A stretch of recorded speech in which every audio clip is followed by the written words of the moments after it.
नमस्कार दोस्तों, आपका हमारे इस YouTube चैनल श्री हरि बोल में बहुत बहुत स्वागत है। दोस्तों, आज हम माघ महात्म के 13वें और 14वें अध्याय का श्रवण करेंगे। कथा सुनने से पहले दोस्तों, अगर आपने हमारे इस YouTube चैनल को सब्सक्राइब नहीं किया है तो इस चैनल को सब्सक्राइब करें, बेल आइकन दबाएं ताकि हमारी नई वीडियो की नोटिफिकेशन आप तक सबसे पहले पहुंचे। इस वीडियो को लाइक और शेयर भी जरूर करें। यमदूत बोला, एकादशी व्रत समस्त व्रतों में श्रेष्ठ है। इस व्रत के करने से सारे पाप नष्ट होते हैं। सहस्त्रों अश्वमेध राजसूरी यज्ञ भी एकादशी व्रत के समान फल नहीं दे पाते। समस्त इंद्रियों द्वारा किए गए पाप इस व्रत से नष्ट हो जाते हैं। इस व्रत के समान फल देने वाला कोई श्रेष्ठ व्रत नहीं है। किसी भी नदी अथवा किसी भी तीर्थ का फल एवं व्रत एकादशी व्रत के समान नहीं है।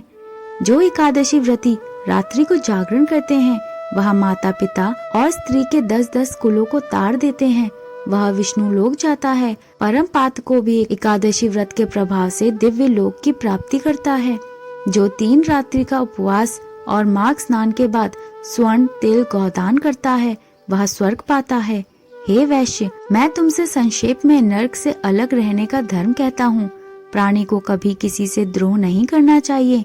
इंद्रियों को वश में रखें, दान देता रहे, भगवान की सेवा करे, उचित प्रकार से वर्णाचार एवं आश्रम धर्म का पालन करे, यथाशक्ति वस्त्र, छाता, अन्न, जल, फल, धन का दान करे। धनी होने पर नित्य दान से बड़ा कोई धर्म नहीं है। शक्ति के अनुसार प्रसन्नता पूर्वक दिया गया दान सदैव फलदायक होता है। इति माघ महात्म 13वां अध्याय संपूर्ण। बोलो श्री हरि भगवान की जय। 14वां अध्याय। विकुंडल बोला, हे सौम्य, आपने जो धर्म ज्ञान दिया है उसे सुनकर मैं बड़ा प्रसन्न हूँ।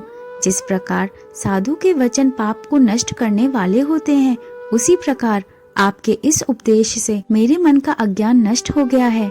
जिस तरह चंद्रमा अमृत वर्षा करता है, उसी प्रकार सज्जन उपदेश करते रहते हैं।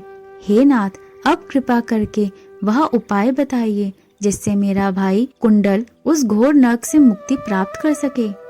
भगवान दत्तात्रेय जी बोले, राजन, वह देवदूत बड़ा दयालु था। उस वैश्य पुत्र के उन वचनों को सुनकर उसने एक एक क्षण तक अपनी दिव्य दृष्टि से ध्यान किया और फिर कहा, हे वैश्य पुत्र, यदि तुम वास्तव में अपने भाई से स्नेह करके उसे नरक यातना से मुक्त करना चाहते हो, तो तुम अपने 8 जन्म का पुण्य उसे दे दो। तब विकुंडल ने पूछा, वह पुण्य क्या था? पूरे वृत्तांत को विस्तार से कहो।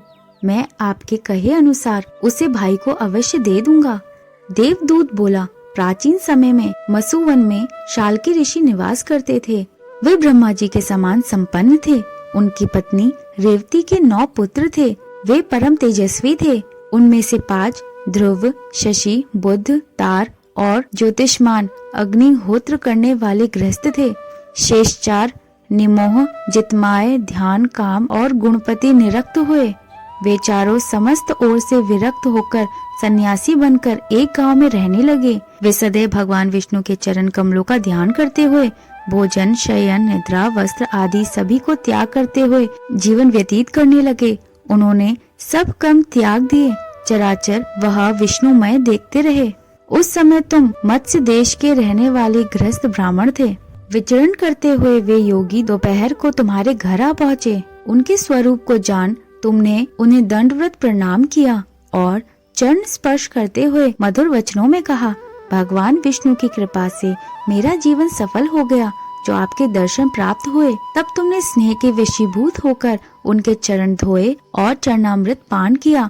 उन सन्यासियों के चरणामृत के प्रभाव से तुम्हारे 7 जन्म के पाप एकदम नष्ट हो गए। वे परमहंस रात्रि को तुम्हारे ही घर विश्राम करते हुए विष्णु चरणों के ध्यान में मग्न रहे।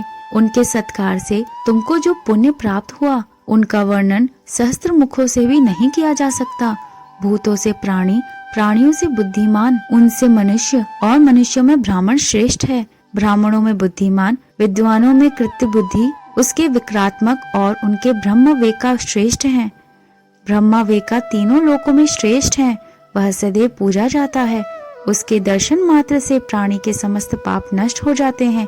यही तुम्हारे 8वें जन्म का पुण्य है। इतना सुन विकुंडल ने अपने भाई के लिए अपने उन पुण्यों को दे दिया।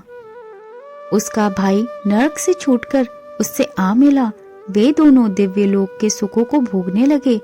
इस इतिहास को पढ़ने और सुनने से सभी पाप नष्ट हो जाते हैं। इति माघ महात्म 14वां अध्याय संपूर्ण। बोलो श्री हरि भगवान की जय।